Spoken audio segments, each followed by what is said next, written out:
Hello everybody, welcome to Daily News Simplified, an answer to what, why and how of newspaper reading. Today we shall be analyzing the Hindu newspaper dated 30th of April 2019 of the New Delhi edition. Now the topics to be discussed today has been presented on your screen. Timestamping for the same has been provided in the description box below.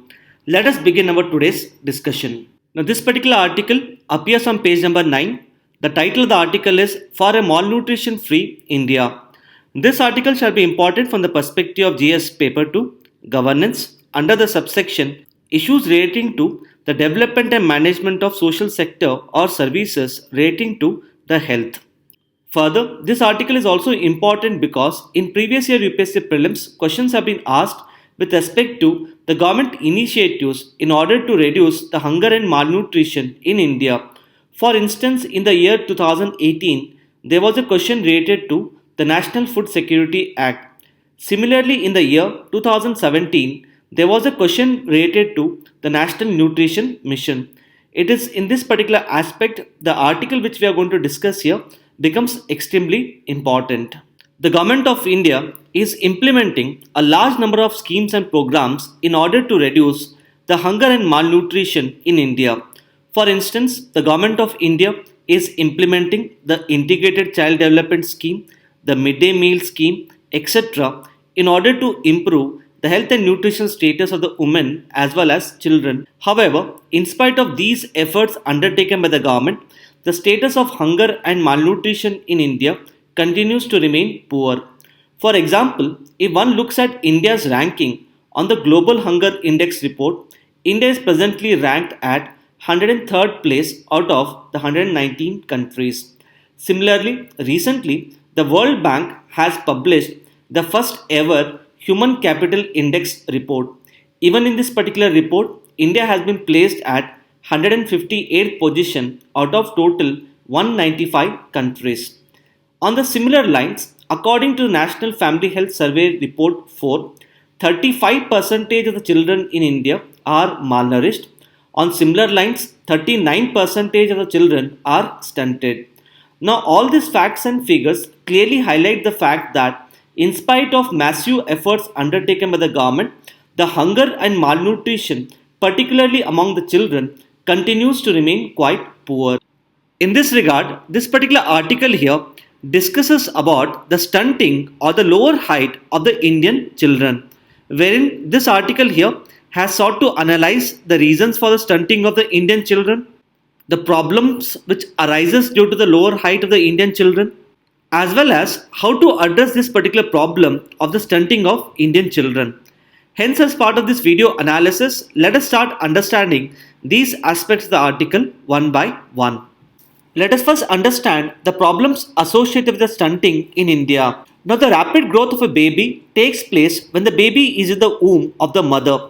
Now, during this particular period of time, the baby needs to get adequate amount of nutrition, failing which the baby which is born would be malnourished. And usually, the malnourished babies have a lower height as well as a lower level of cognitive development, which means to say the stunting of Indian children is actually an indicator of the malnutrition. And with respect to the reasons for malnutrition among the children can be attributed to the fact that the nutritional status of the mothers is quite poor. That means to say that the malnutrition in India actually starts from the uterus. So because of the fact that the children do not get adequate amount of nutrition from their mothers, the children develop a lower level of height, and this also leads to a lower level of cognitive development. Now, the stunting of Indian children raises concerns because the stunted children normally have a lower level of cognitive development, which means to say whatever interventions which the government takes after the birth of the children, such as the intervention related to education, skill building, etc., they would have little impact due to the lower level of cognitive development. Overall, it points to the fact that the malnutrition in India leads to a lower level of human capital formation. Further, the World Bank has pointed out that 1% loss in the height usually leads to 1.4% loss in the economic productivity of a person. On similar lines, India is losing out almost around $12 billion on an annual basis due to the poor malnutrition among the children. Now, with respect to the prevalence of stunting in India, the stunting is actually quite widespread, wherein, according to the National Family Health Survey Report 4, approximately around 38% of the children in the age group 0 to 5 years are stunted. Similarly, according to a report known as the Hangama Report, which was published in the year 2012, 58% of the children born in India are stunted. Further, it is normally observed that the stunting among the children is more prevalent in the rural areas as compared to the urban areas. Now, the higher stunting of the children in the rural areas can be attributed to the lower socio-economic status of the families in the rural areas. This clearly establishes a link between the economic status of the family and the stunting of the children.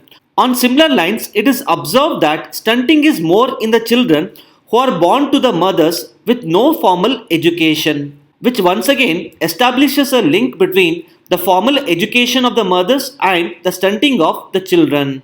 Now, coming to the reasons for the stunting of Indian children. Now, coming to the first reason here, as we have discussed before, the malnutrition starts right from the uterus. That is to say, the malnutrition among the children arises due to the poor nutrition status of the mothers. In this regard, if one looks at the nutritional status of the adolescent girls, that is the future mothers, their nutritional status is quite poor, wherein approximately around 53% of the adolescent girls are suffering from the lack of iron and hence they are anemic. The second reason for the stunting of the Indian children can be attributed to the poor breastfeeding practices, wherein, according to National Family Health Survey Report 4, only 40% of the children are breastfed within the 1 hour of their birth.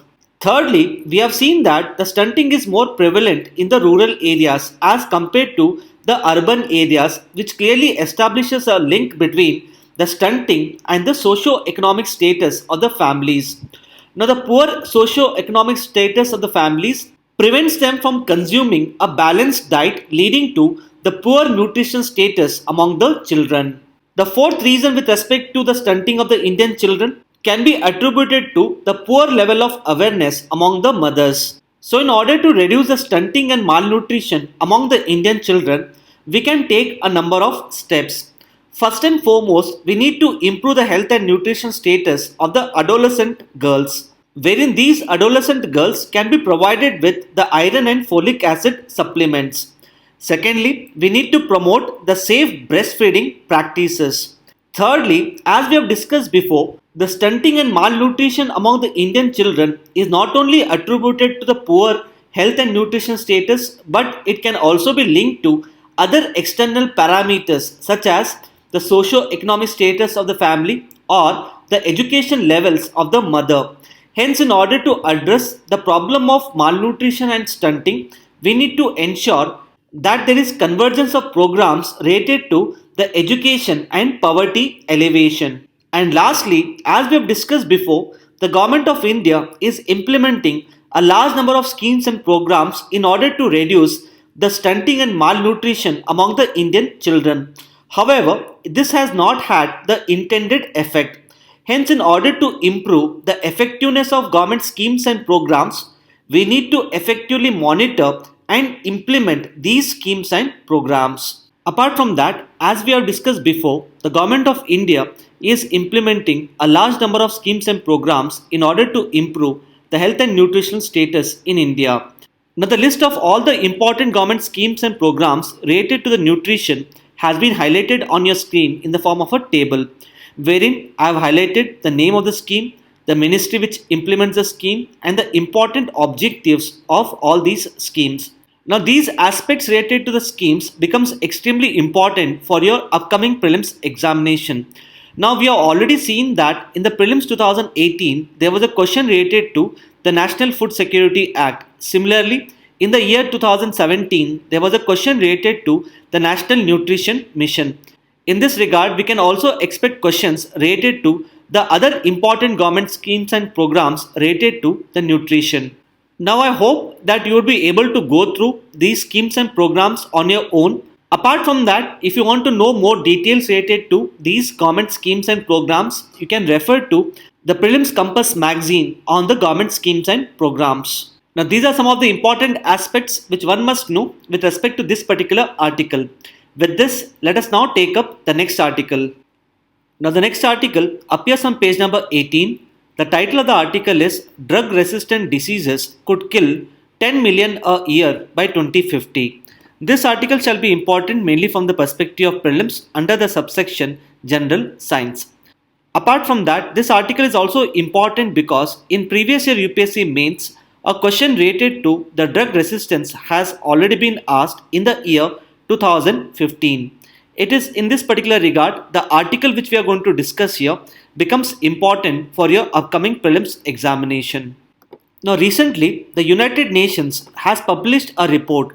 In this particular report, it has highlighted that approximately around 7 lakh people are dying every year across the world due to the drug resistant diseases.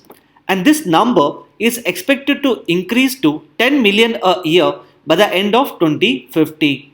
Hence, with respect to your upcoming prelims, one would be required to understand as to what exactly is the antimicrobial resistance, and secondly, why the antimicrobial resistance is caused. Now, the antimicrobial resistance is particularly caused when the disease causing microorganisms such as the bacteria, fungi, parasites, etc., they become ineffective to the medicines. And such microorganisms are referred to as the superbugs. Now, with respect to antimicrobial resistance, the Ministry of Science and Technology had recently published a report known as the Scoping Report on the Antimicrobial Resistance. Now, in this particular report, the Ministry of Science and Technology had highlighted that India has emerged as the highest consumer of antibiotics across the world, and accordingly, India is also facing a higher level of antimicrobial resistance. And this raises a grave concern with respect to the public health system in India. Now, with respect to the reasons for the antimicrobial resistance, now there are multiple reasons as to why the microorganisms may develop resistance to the medicines. First and foremost, this may be on account of the inappropriate consumption of the antibiotics. That is to say, if the patient fails to take the complete dosage of antibiotics, then under such circumstances, the disease-causing microorganisms may develop resistance to such medicines. Now, for example, a doctor may have prescribed the patient to take the antibiotic for a period of 5 days. However, on taking the antibiotics for 1 or 2 days, the patient may start feeling well, consequent to which he may not take the remaining antibiotics.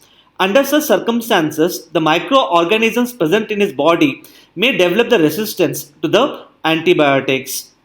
The second reason for the development of antimicrobial resistance can be attributed to the self-medication of antibiotics, wherein some of the patients may take the antibiotics without even consulting the doctors.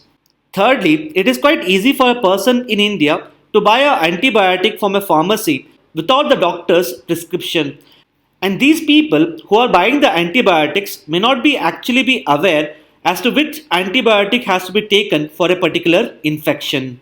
Now, coming to the fourth reason, now presently some of the antibiotics are used as a growth promoter in the poultry industry. That means to say the antibiotics are used to make the animals grow faster. For example, colistin is considered to be the antibiotic of the last resort, and this colistin is presently used in the poultry industry in order to promote the growth of the animals. Now, when this colistin is used in the poultry industry, it invariably finds a way into the human food chain, and this in turn leads to the development of resistance among the microorganisms to the colistin. And lastly, the development of antimicrobial resistance can be linked to the pollution caused by the pharmaceutical industry, wherein the wastages of these pharmaceutical industries contain antibiotics. And if such wastages are let out into the rivers and lakes, they find a way into the human food chain. And this in turn leads to the development of antimicrobial resistance. Now, these are some of the important aspects which one must know with respect to this particular article. With this, let us now take up the next article. Now, the next article appears on page number 13. The title of the article is India-China Team on Pharma to Meet Next Month. This article shall be important from the perspective of GS Paper 3 Economy under the subsection Indian Economy and Various Issues. Now this particular article here highlights that the Indian government is sending a high-level delegation team to China in order to discuss ways and means to boost the pharmaceutical exports from India to China. Hence, as part of this video analysis, let us understand various facets of this particular article. If one looks at the level of bilateral trade between India and China, it stood at around $90 billion for the year 2017-18. However, this bilateral trade is heavily in favor of China, wherein India is presently facing a trade deficit of around $60 billion.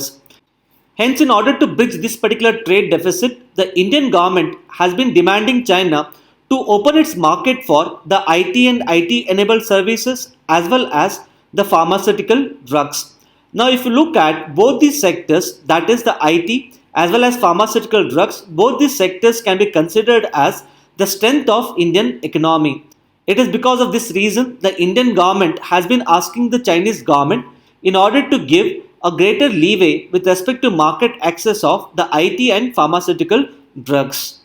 Now this becomes extremely important because if one looks at the export of pharmaceutical drugs from India, presently India is considered as the largest supplier of generic medicines across the world, wherein India exports around $17 billion worth generic medicines across the world, which accounts for approximately around 22% of the global trade. However, if one looks at the export of pharmaceutical drugs from India to China, it hardly accounts for 1% of total exports from India. Now, this is in spite of the fact that China is considered as the world's second largest market for the drugs. It is because of this particular reason the Indian government sees a huge scope in the boosting of export of the pharmaceutical drugs to China. Now, one of the main reasons for the lower export of pharmaceutical drugs from India to China is that the drug registration process in China is considered to be quite complicated, wherein it usually takes around 5 years for a drug to get approval. On the other hand, if one looks at the amount of time needed to take an approval for the drug in US, it is less than 3 years. However, in case of China, it is around 5 years. It is because of this particular reason the Indian government has been asking the Chinese government in order to simplify the process of the drug registration. Now, these are some of the important aspects which one must know with respect to this particular article.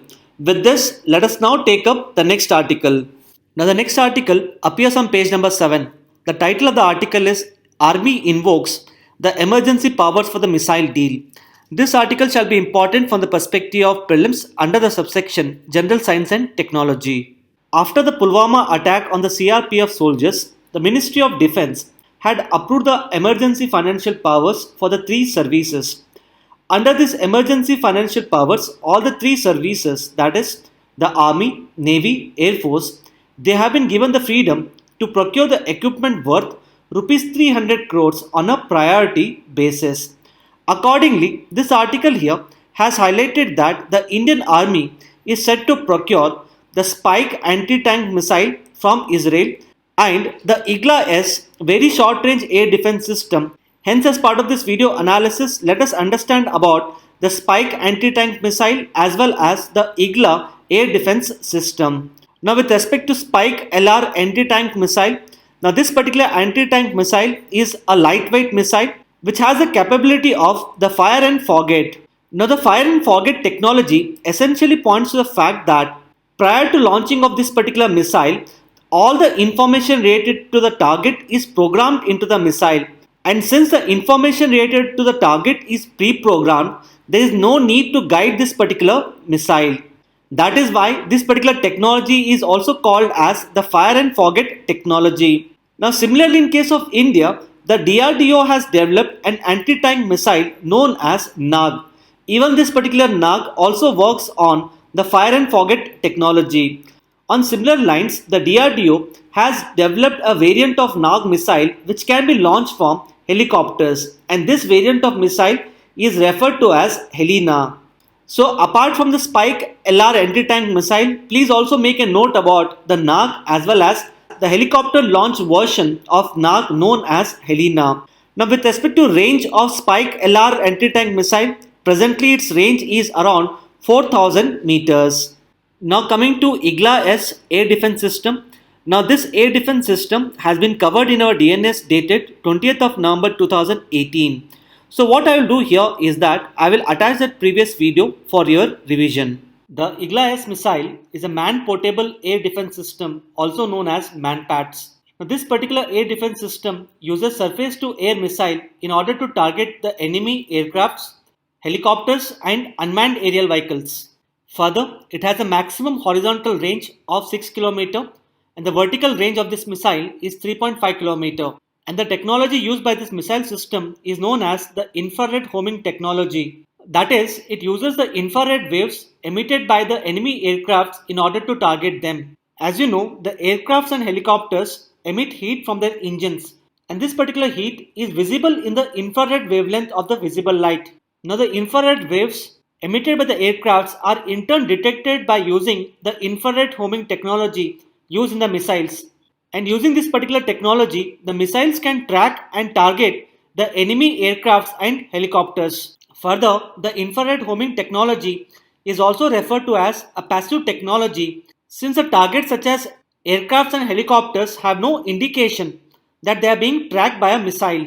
Further, similar to the IGLA missile developed by Russia, the USA also has its own man-portable air defense system known as Stinger. Even this particular air defense system works on the principle of the infrared homing technology.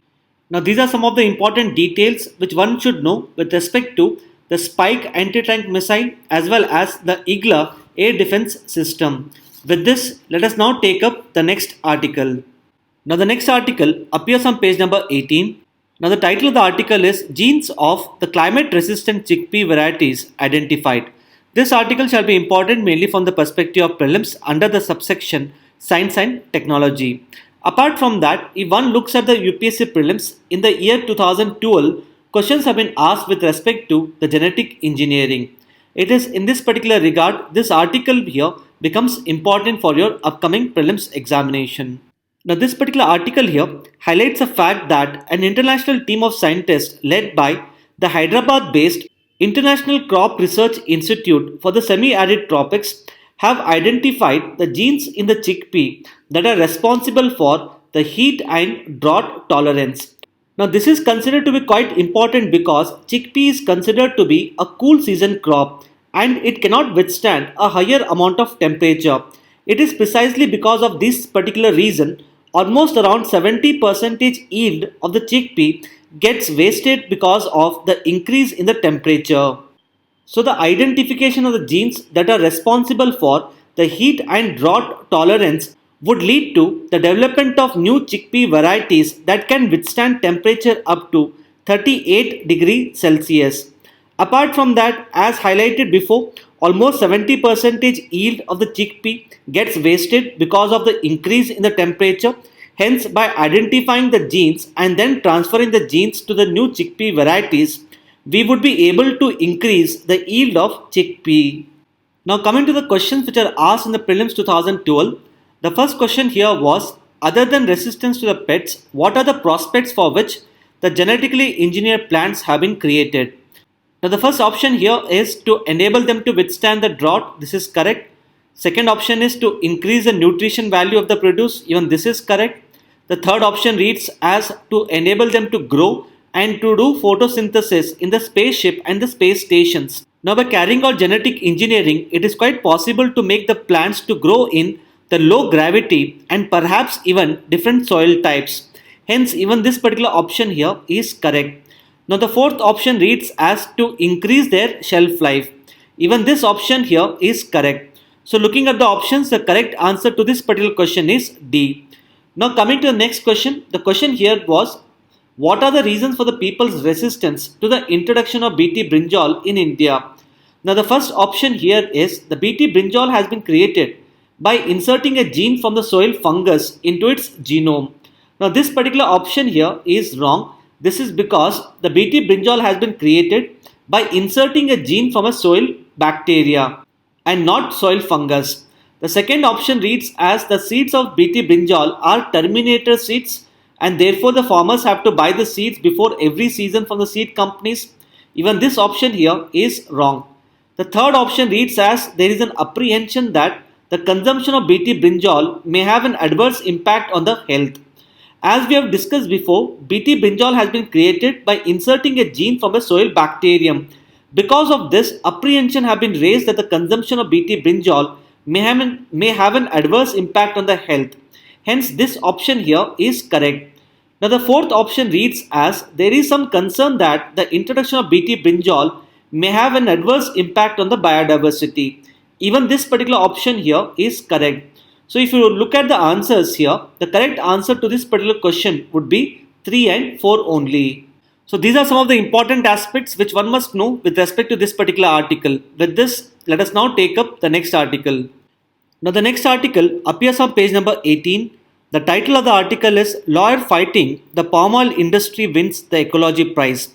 This article shall be important mainly from the perspective of prelims under the subsection General Issues on Environmental Ecology. In the year 2010, a palm oil company had got the permission to plant the palm oil plantations in Liberia, which is part of the African continent. However, the palm oil plantations had led to the diversion of tropical rainforest in Liberia. Now, this particular abuse by the company, which had led to the destruction of the tropical rainforest, was highlighted by environmental lawyer and activist Alfred Brownell. And because of his contribution, Mr. Brownell has been awarded with the Goldman Environmental Prize. Now, with respect to upcoming prelims, this particular Goldman Environmental Prize is not that important.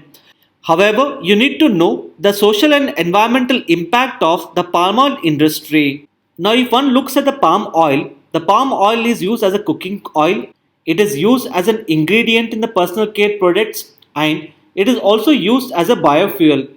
Now, over a period of time, there has been increase in the global demand for the palm oil.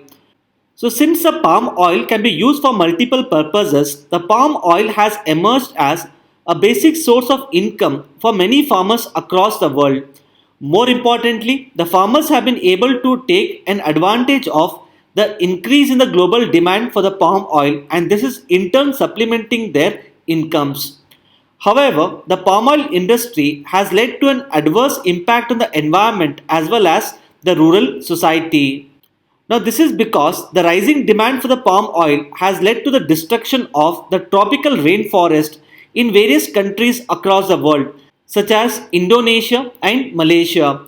Now, according to the United Nations Environment Program, almost around 95% of the forest in Indonesia would be adversely affected by the end of 2022 because of the palm oil. Secondly, it is being said that the palm oil industry may contribute to the global warming through the greenhouse gas emissions. It is to be noted that the greenhouse gas emissions may take place due to the increased deforestation for cultivation of the palm oil. Thirdly, the deforestation accompanied by the destruction of habitat would have an adverse impact on the endangered species. Now, with respect to adverse impact on the society, it is being said that the palm oil companies across the world are forcibly acquiring the forested land, and this is in turn leading to the displacement of the indigenous communities. So these are some of the important aspects which one must know with respect to this particular article. With this, let us now take up the next article. Now the next article appears on page number 8. The title of the article is Line of Confidence. Now this particular article is essentially discussing about the various problems with respect to the cross-LoC trade between India and Pakistan. Now with respect to the cross-LoC trade between India and Pakistan, now this particular aspect has been comprehensively been covered in our DNS dated 23rd of April 2019 by Mehak ma'am. Now in this particular DNS video, we have covered the background on the cross-LoC trade, the importance of the cross-LoC trade, the various issues with respect to the cross-LoC trade, and what has to be done in order to improve the cross-LoC trade between India and Pakistan. So I request you all to go through this particular DNS dated 23rd of April 2019 to understand various facets related to the cross-LoC trade between India and Pakistan. Now, the next article appears on page number 7. The title of the article is Committee Constituted to Oversee the Clean Air Program. This article shall be important mainly from the perspective of prelims under the subsection General Issues on Environmental Ecology. Now, this particular article has appeared in the newspaper because the Union Ministry of Environment and Forest has recently constituted a committee in order to implement the National Clean Air Program.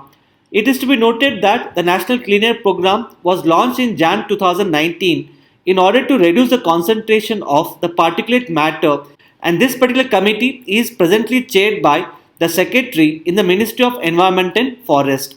Now, with respect to National Clean Air Program, we have covered this particular program in our DNS dated 11th of Jan 2019. Now, since this particular video related to the National Clean Air Program is a short duration video of around 2 minutes, what I will do here is that I'll attach this previous video for your revision. According to a leading medical journal known as Lancet, India has emerged as the topmost country in terms of number of deaths caused due to air pollution. So one can clearly see here that the air pollution has emerged as one of the biggest health hazards in India. It is in this particular regard the Government of India has launched a new program known as the National Clean Air Program. And the main objective of this particular program is to reduce the concentration of the particulate matter 2.5 and the particulate matter 10 by 20 to 30% by the end of 2024. And in order to achieve this particular objective, the National Clean Air Program seeks to increase the number of air quality monitoring stations across India. Apart from that, it also seeks to educate the common man with respect to prevention and the mitigation of air pollution. And under the National Clean Air Program, the Government of India has totally selected 102 cities. Now, these cities are those cities which have consistently shown a poor air quality. And all these 102 cities are required to come out with a city-specific action plan in order to prevent and mitigate the air pollution. And some of the actions which these cities are required to take include ensuring pothole-free roads in order to improve the traffic flow and reduce the air pollution. Second, to reduce the dust emanating from the construction related activities, and to take strict action against any unauthorized brick industries. Now, this becomes important because the brick industries have contributed for the particulate matter. So, these are some of the important aspects which one must know with respect to National Clean Air Program. Now, based upon a video analysis, these 4 questions shall be a prelims question for the practice. Please pause this video and try to find answers to these 4 questions. We shall be discussing the answers after 5 seconds. The first question here is, which among the following pollutants are covered under the National Clean Air Program? The options which are given here are carbon monoxide, sulfur dioxide and the particulate matter. Now, as we have discussed, the National Clean Air Program has come out with the objective of reducing the concentration of particulate matter. Hence, the correct answer to this particular question is C, that is 3 only. The second question reads as, which among the following can be considered as causes for the antimicrobial resistance in India? And as we have discussed, all of these factors can lead to the antimicrobial resistance. Hence, the correct answer to this particular question is D. Now, coming to third question, the third question reads as, which among the following are the components of the National Food Security Act 2013? The first component here is the Targeted Public Distribution System. Now, the Targeted Public Distribution System provides for 5 kg of food grains per person per month. The second component is the Antodaya Anna Yojana. Now, this particular component provides for 35 kg of food grains to the poorest of the poor families identified by the state governments. The third component reads as financial incentives to the pregnant and lactating mothers. Now, under the National Food Security Act, the pregnant and lactating mothers are provided with financial incentives of not less than Rs 6,000. The fourth option reads as nutritional support to the children up to the age of 14 years. Now, all of these 4 options are the components of the National Food Security Act 2013. Hence, the correct answer to this question is D. Now, coming to the fourth question, the question here is, consider the following statements with respect to the bilateral trade between India and China. The first option here is, China is among India's top 5 trading partners. Now, when we say the trading partners, we would have to take into account the total value of import and export between the two countries. And considering the total value of import and export, China is considered to be among the top 5 trading partners for India. Hence, this statement here is correct. The second statement reads as India enjoys favorable trade balance with China. Now, this particular statement here is wrong. This is because, as we have discussed, the trade between India and China is heavily tilted in the favor of China. Hence, the correct answer to this particular question is A, that is one only. With this, we have come to end of today's discussion. Now let us look at the question for the day.